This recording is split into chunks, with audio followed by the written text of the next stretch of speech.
Hi, welcome to Let's Talk Leadership, a new podcast that I have coming out December 12th, 8 p.m. Central Time. I'd like for you to really join me.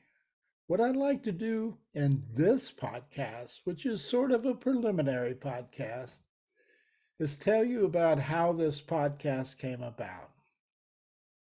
I'd like to talk to you about some of the driving forces that caused me to want to do this podcast and what led up to it. So let's get into that. I spent most of my years in leadership, and most of those years, 25 of them probably, as a leader. And the rest of that time, up to 40 years or somewhere around 15 years or so, I spent as a consultant working in large international corporations, billion-dollar size, and also working with some Main Street businesses, some businesses that were, um, individuals or small in scope, Main Street businesses, if you will. So somewhere around 2016, I'd been retired, I don't know, maybe close to 10 or 12 years at that point in time. And I began to start rereading in my field. And I began to notice some shocking trends. And the trend was leadership, in terms of the respect for leadership, was beginning to decline. And consequently, I was noticing employee engagement was declining. And then, of course, the pandemic brought all that to light. So from that point to now, I've been working on basically doing some research into what might be causing that decline. And it's kind of frustrating when you work in a field for 30 or 40 years. You would hope to think at the following that period of time, there was some progress being made. We felt there was progress continually as we were doing it, but you would think there would be some progress after that and substantial progress, but there wasn't. It was declining, and so that bothered me. So I kind of have some time now to jump back in and start looking at it about 2016, and that's sort of what is driving me to moving towards the things that I'm doing today. And one of those things is the podcast. So, the way I came about discovering this problem was um, I was talking to people. Restaurants, I love to go to restaurants and have, and my favorite period of time is in the evening during happy hour where I have my Manhattan, and that kind of is a point in time I was, that's where I relax. It's kind of, and I get to know other people. I love talking with people. You're in that business all your life. You don't want to retire out of that part of it. So this was a way for me to kind of keep pace. And I taught people all over this country for a period of 5 or 6 years, just discussing things. I mean, when you sit in a lounge next to somebody and you're beginning to have casual conversation with people, you recognize all of a sudden that, things are not quite stacking up like you thought they should be from a leadership perspective. You get into a discussion with somebody in their initial discussion, and it's, how are you? Where do you work? What do you do? Those are basically impersonal communication discussions that we enter into with people.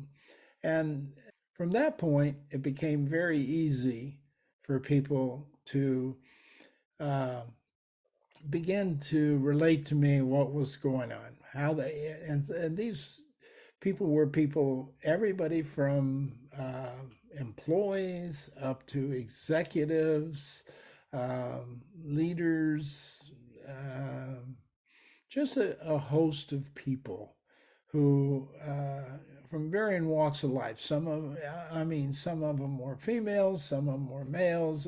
The whole gamut, the whole diversity of who we are in this country. I probably talked to in that 5 or 6 years about how they felt about where they worked and how they felt about their leaders.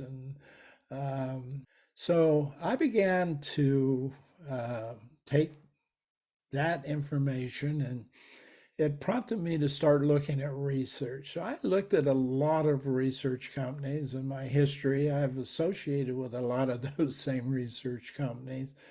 And I began to read their articles, and I began to pull them from places like Pew Research, DDI, Harvard, McKinsey, Gallup, just a variety of research people, people who I knew did fairly valid and reliable surveys and instruments, and not your media kind of more in depth into a more in depth approach to understanding what was going on in leadership. And it wasn't hard to do because it's easy to do with Google. Obviously, the internet has provided us that, along with some things that aren't so good. But that is definitely a benefit. Is you can go in and quickly consolidate a lot of information if you make sure it's reliable and balanced. So that's what I did. I was reviewing this information and then kind of associating it with what I was talking to people about. And that's how I used to work. I used to run assessments for leadership uh, in company. If I was doing leadership development, organizational culture change, whatever it might be, always started with an assessment. And so I kind of considered these research pieces the assessment on what was going on with leadership.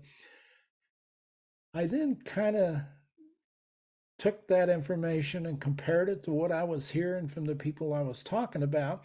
And that's how I used to validate assessments when we did them. I would do the assessment, then I'd get with the people in the organization and focus groups, and I would just talk to them about what we assessed, and you begin to hear that what was assessed seems to be pretty on the mark. So that is exactly what I was doing with these research pieces that I was reading, comparing it to what I was hearing from people. And there was an extremely strong correlation to tell me the perception of leaders was decreasing and value. And along with that, we began to find out that there was sort of a decrease in engagement by employees towards corporations. And I had kind of begun to notice this over the 40 years I was in the business,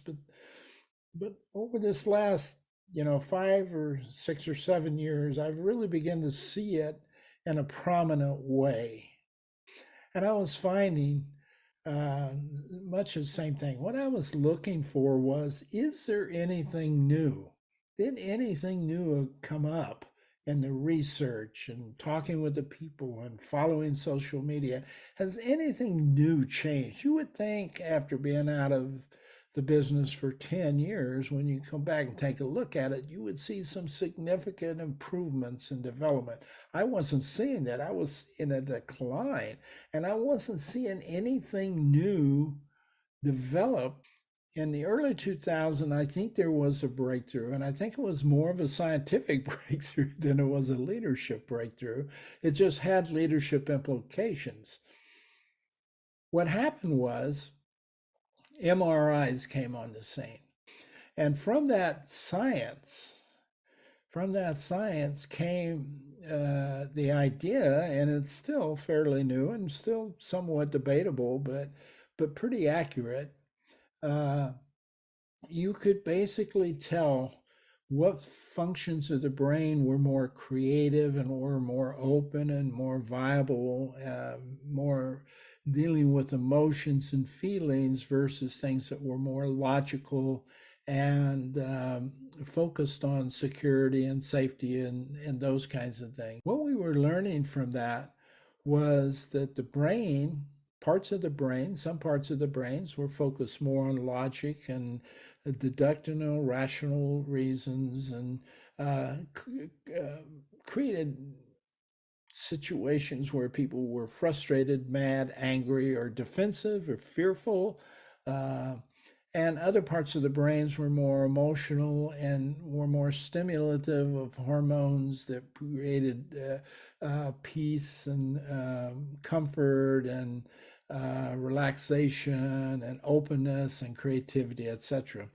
And this led to the ability for us to understand what was going on, that we began to see the involvement of things like emotional intelligence and positive intelligence. Emotional intelligence from the standpoint of being able to cope with people's needs emotionally, empathy, compassion, those kinds of things. um, and we began to see the more magnified aspects of that after the pandemic, because people were separated from corporations who were basically using, a lot of them, a fairly authoritarian approach to leadership and demanding approach, almost a controlling approach of people. And the pandemic put a halt to that. It isolated people from those environments. And all of a sudden, people began to see how their treatment was all through those years.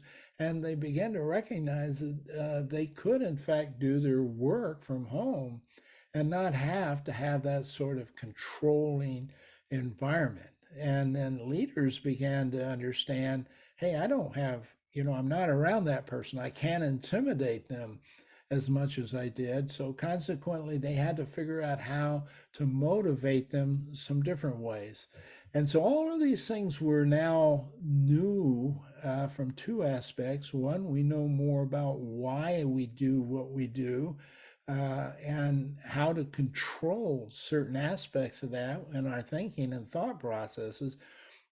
But we also learned that we were devaluing employees for a period of 4 decades. We kept putting things in place that devalued the workforce and the value that they contributed towards company success.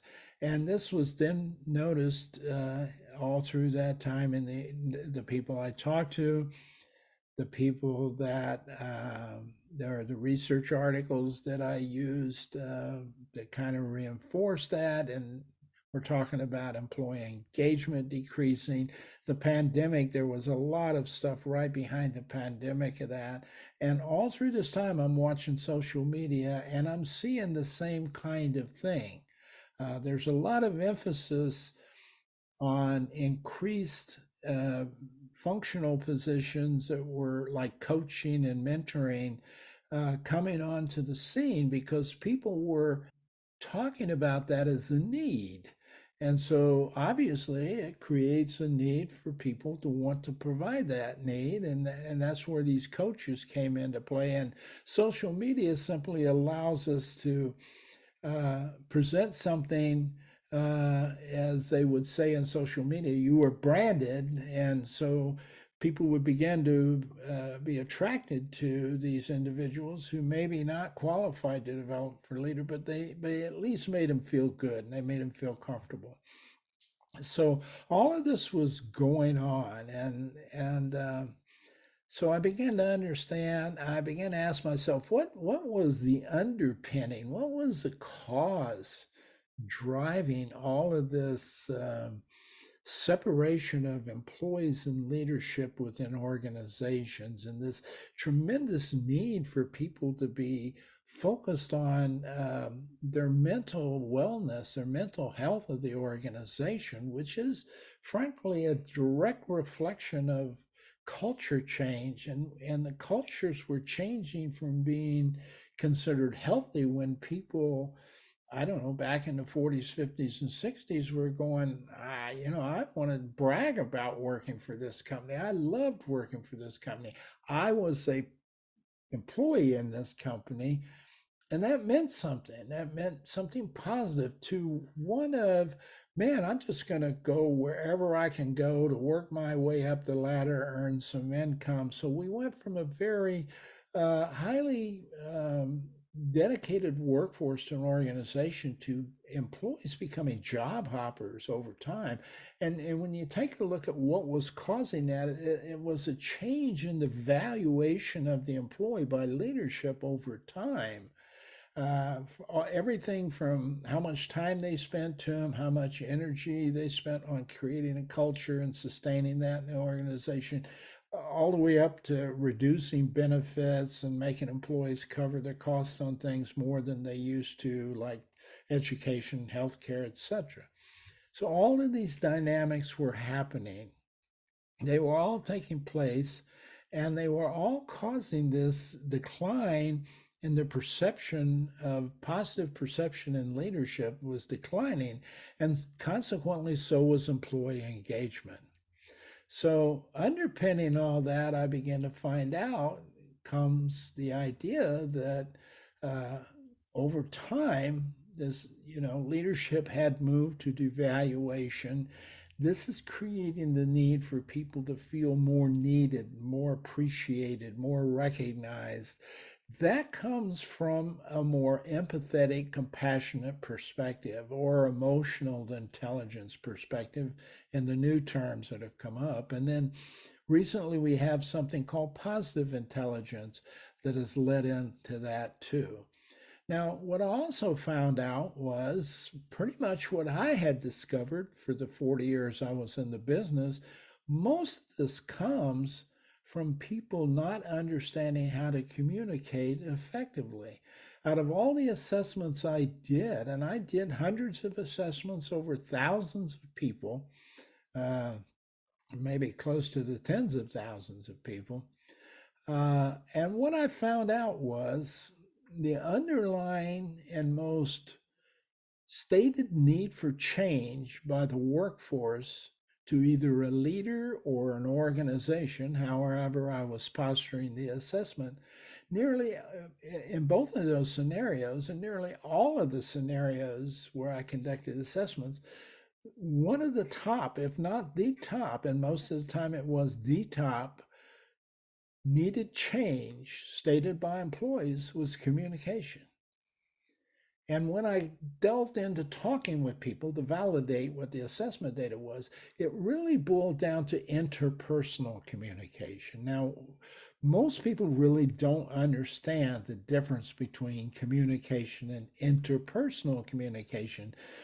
And it's one of effectiveness, the ability to communicate what you're trying to communicate in a way that people hear it, believe it, and want to do something about it. And I began to look at that real closely, and I began to realize we don't train or educate people in communication. We train them in grammar, we train them in language, we train them in spelling, all of those things, starting in middle school, probably, or even earlier than that, elementary, middle school, up through high school.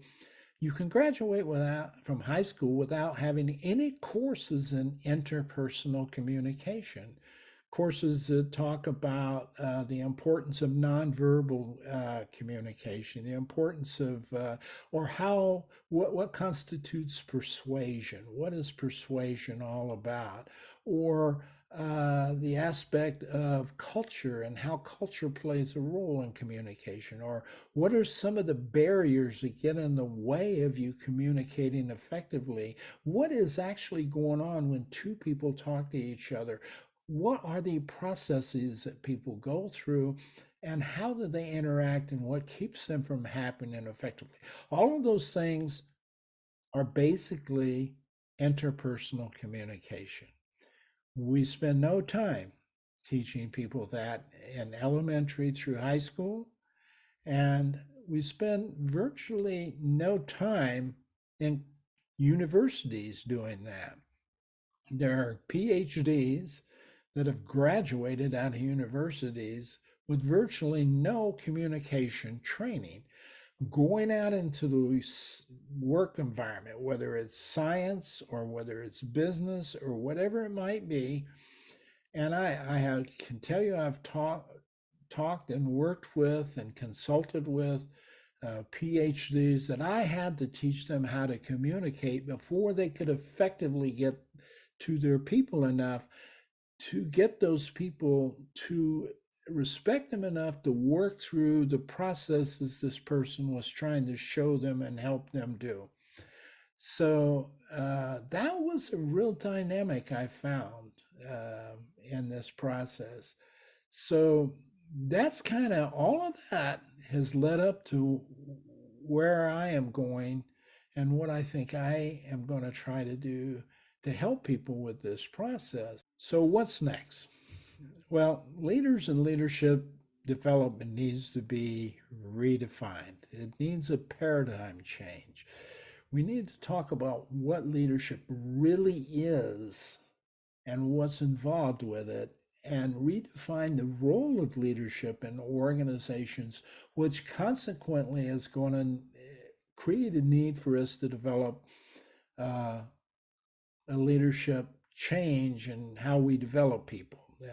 There are three basic discoveries that cause that. One has to do with the fact of the what I mentioned about the MRIs and neuroscience and the psychology, that we can now look at leadership from that perspective. I basically am recommending a therapeutic approach to a psychological therapeutic approach to developing leaders before they become leaders during the process of their development program, because then they can then understand what leadership is about after we've defined it and we've laid that out to them well. We've created that new paradigm. They can take a look at that. They can take a look at who they are.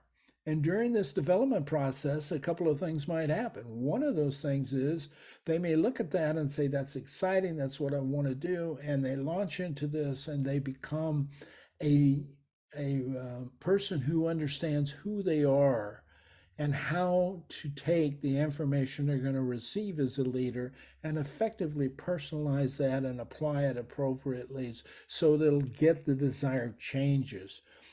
Or they may look at that and go, you know, I'm a great marketing salesperson, but this is not me. This, now having gone through looking at myself and understanding myself, these are not the kinds of things I want to do. I don't want to help other people get that way. I don't want to. I just want to go do this. This is where my whole satisfaction lies, and that is selling. So it kind of will begin. It's something we didn't do for years, and we made this mistake time after time. A person does a good job, so we think they make a good leader for that job, a good manager, supervisor, leader, whatever you want to call them. And we spend virtually no time helping them understand themselves to some extent so that they can benefit and make the right choice to accept or reject that offer. Or during that period of time, we may recognize that that's not right for them, put them on a different career path that really works better for them in the organization. So, which is why we have to redefine it a little bit, because we have this structure where leaders were paid more because we felt like leadership was more responsibility and accountability. And that's not a focus of what leadership is all about. It is a profession the same way a chemist would be excellent at what they do. A leader is excellent at what they do. uh, how you reward those is a whole structure we need to take a look at and refocus and change the paradigm on.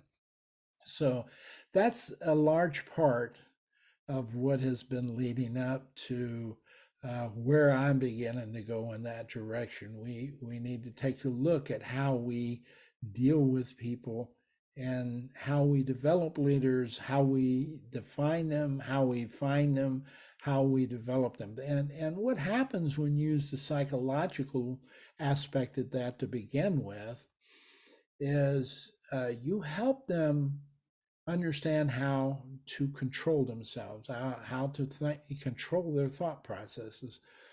This then allows a person to take things that they need to learn, the functional responsibility, because as a leader, you don't go in and just take a job as a leader.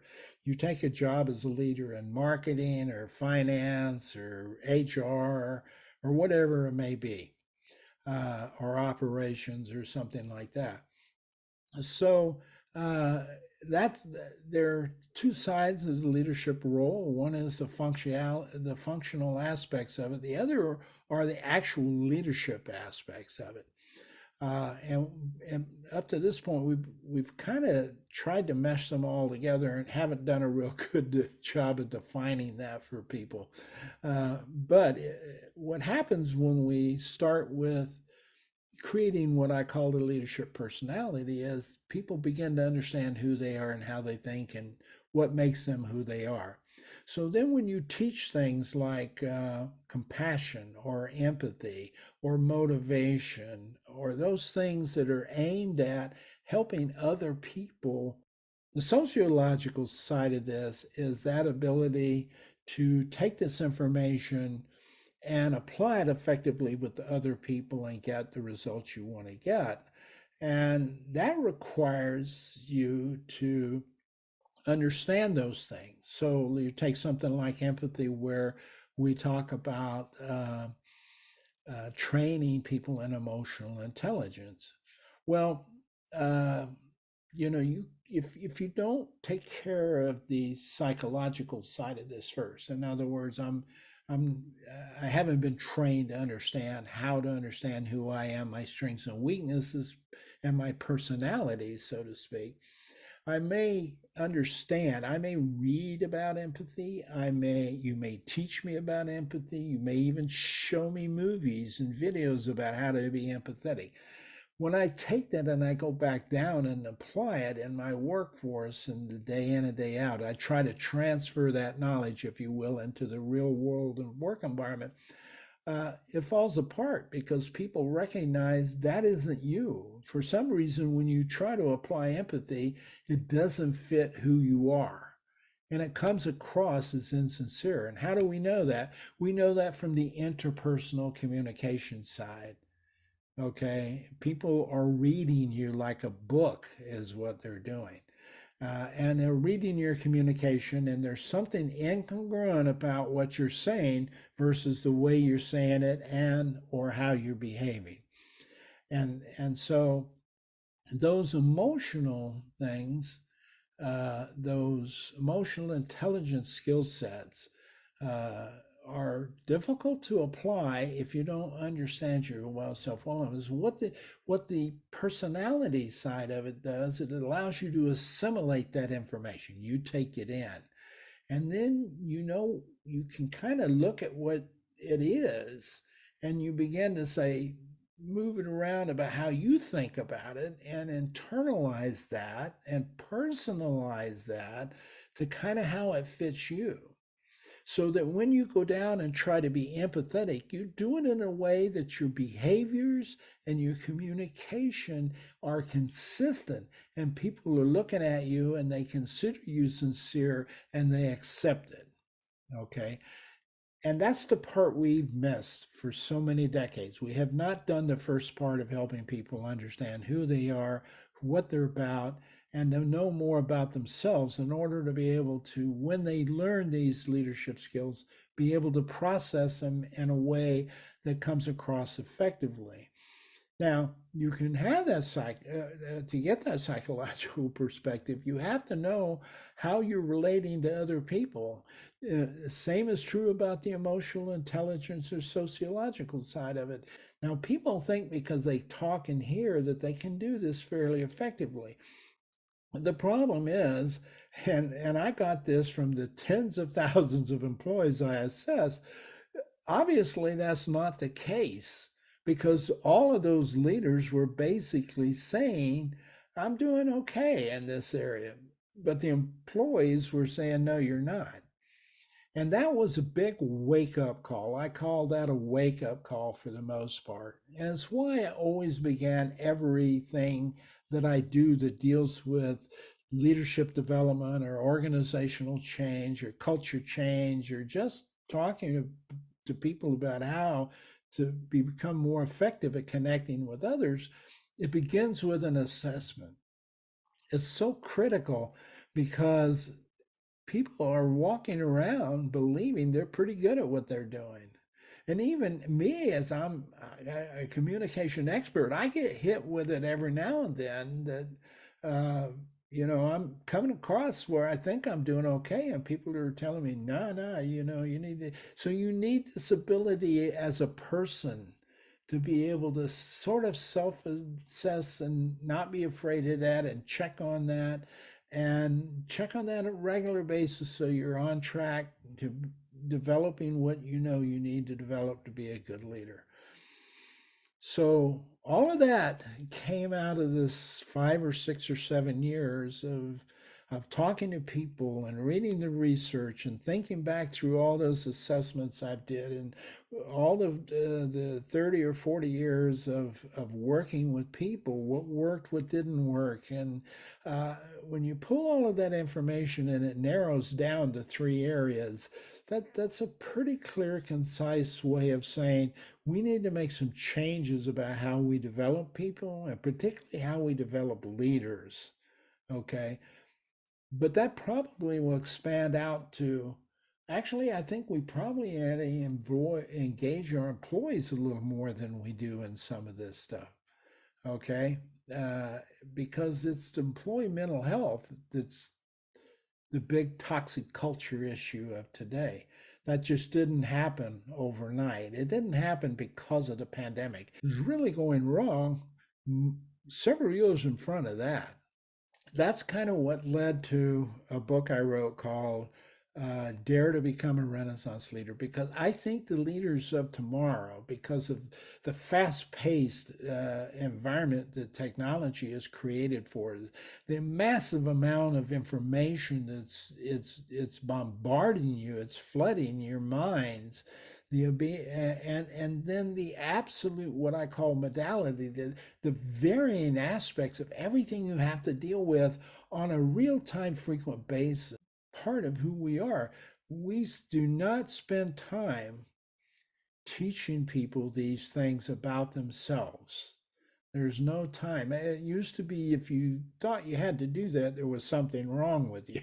Okay. And the whole time we should have been thinking, this is what you need to be doing to be comfortable, to be able to handle what's going on in the world and the environment that surrounds you. You should, it's just something you should seek and feel good about doing, as opposed to being fearful and being thought of in the wrong way if you did that. You know, so yeah, so that came up with the book.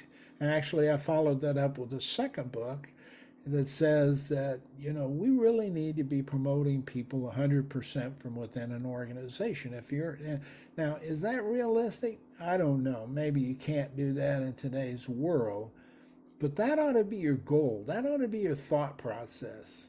Uh, it shouldn't be how many people can I reach over the internet that I can bring in that I don't know. Let's talk about leadership. A couple of reasons. One, it exposes, it gets people talking about this stuff. So the way I'm running the podcast is there's some of this where I am simply talking to you about what's going on. But that's not the podcast in general. In general, the podcast is having somebody on that has some insight to these and getting various people to talk about leadership and trying to move the discussion that way. But I've added the element of what I call a leadership Dropbox on my website and what I call a leadership hotline number. It's a Google number, and I set it up just for people to call in and answer 3 questions that I used to ask over those 40 years.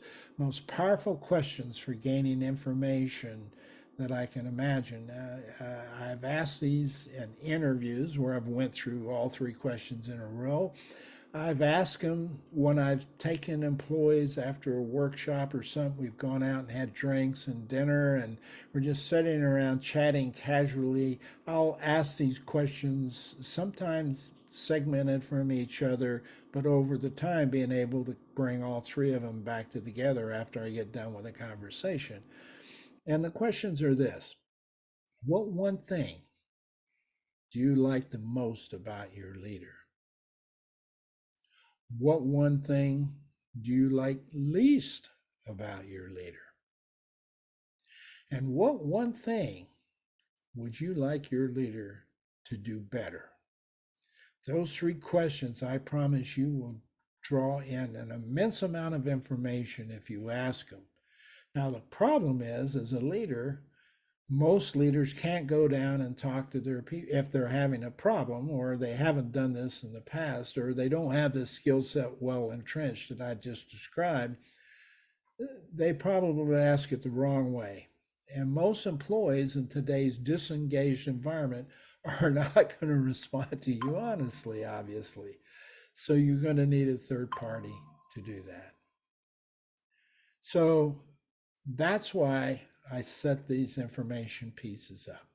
So people will, in fact, go out and actually answer these questions. So when we come on to podcasts, we have some actual stories, some actual events that people can relate to. That's going to make it more interesting, that the guests can then relate to how they would respond to these. So I have myself, who I consider a leadership and expert leadership development person. I don't know if I call myself a coach or a mentor. I just help you become a better leader. And we have other people who have expertise, hopefully, who will be coming on it. But there are some other segments of this podcast that I think is going to be relevant. One of them is I'm going to take some time out, maybe an hour a month or an hour and a half a month, just to be online and be open to having a few people, three or four or five people, come on with me and just dialogue about leadership. I call this the West Office because when I did this, I was a consultant, and there was a lounge and a restaurant and a lounge about a few blocks on the west side of the office building.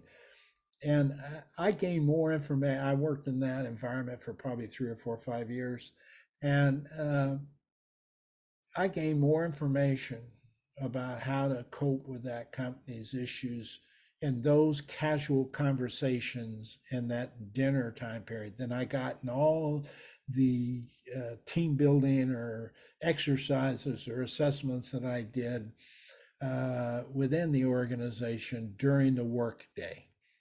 It's kind of like people take their hat off, okay, and then they relax and they really kind of lose track of what they're saying. They really tell you the truth about how they feel. And so that's kind of the environment I want to create with this podcast. So there'll be one part of it eventually here, if the podcast has enough people attending it, and I get enough response out of it, where I can sit down with three or four people and we can have that discussion, and that can be available to the public to see. Uh, and because we're not going to name companies, we're not going to name leader names, we're going to keep all of this private, but the points we would like to bring out.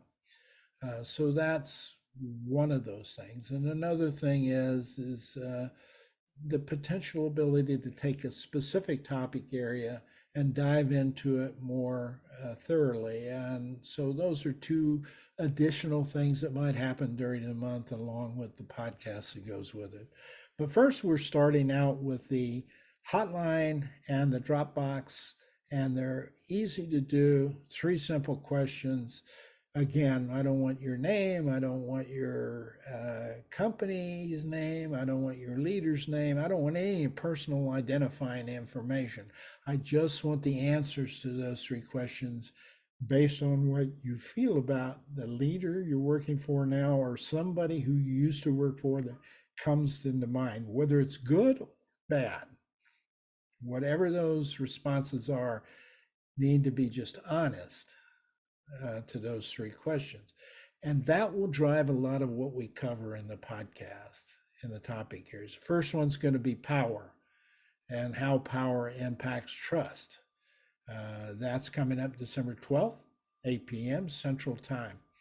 I'd love to have you there. This is going to be a process where we're going to stream. We're going to be using Zoom. So there will be a link that you can get onto, and that will be how we process the information, but we'll also stream it through YouTube so other people can, because I think LinkedIn has 100-person limit who can watch the program. Now, the structure is pretty simple. There's myself as a host. There's a guest or guests, there may be multiple guests who come online with me, video and or you'll hear it audio on the podcast. Uh, and then we have what we call audience. And that's everybody else who's not going to be brought online. Their mic will be muted, their video will be muted, uh, but they'll still be able to see the process live as we're talking about it. We're then going to take that and that will be broadcast into a YouTube channel. So I'm not worried about how many people are watching or the interaction of it, because sometimes a lot of that comes after the post. The post podcast will come after it's out into the public for a little while. So we're not going to be monitoring. I mean, I'll be watching the chats because, you know, periodically I may see something and say, hey, I need to bring this person up for a few minutes and let's get into a discussion with them because I think it'll be beneficial to everybody else. But generally speaking, the chat room is just something that's going to be flying by that I'll use to collect information about things that I think are important that will help us use it in the past. How we're going to get participation is in the Zoom side of it. So you'll need to be enrolled in or somehow signed in through Zoom and watching it. I'm going to offer up a poll. That poll is really not a poll like a multiple choice question. It's really, if you have a question, go ahead and put it in here. So when we're going to stop a couple of times during this session and look at those questions and respond to those questions on the spot. Then the other way is you can always still ask a question via the Dropbox or the hotline or the comments section, wherever you get your podcast audio wise, because it'll be distributed as an audio out to the world. And it'll be on YouTube, so you can go watch it on my YouTube channel. The Power of Communication and Leadership is the YouTube channel, and you'll be able to watch it there if you want to watch it. Some of those post productions are a little more interesting because I'll have graphics that go with it. As opposed to when we're just doing the podcast where we're probably not going to pop up the graphics, or we may, but they may not be as exciting. And of course, if you're out just exercising, I want you to be able to walk through this. So I just kind of wanted to recap why I decided to do a podcast and also why I decided to write the books I wrote. They're all there. They're available for you. Like I said, the book called Dare to Become a Renaissance Leader is in Apple Books, and I think it goes out into Google and other places like that. I have not put it on Amazon yet. I'm just struggling whether I want to mess with Amazon or not. It's a free book on my website and my resources website. You'll see it here on the link as I put it up.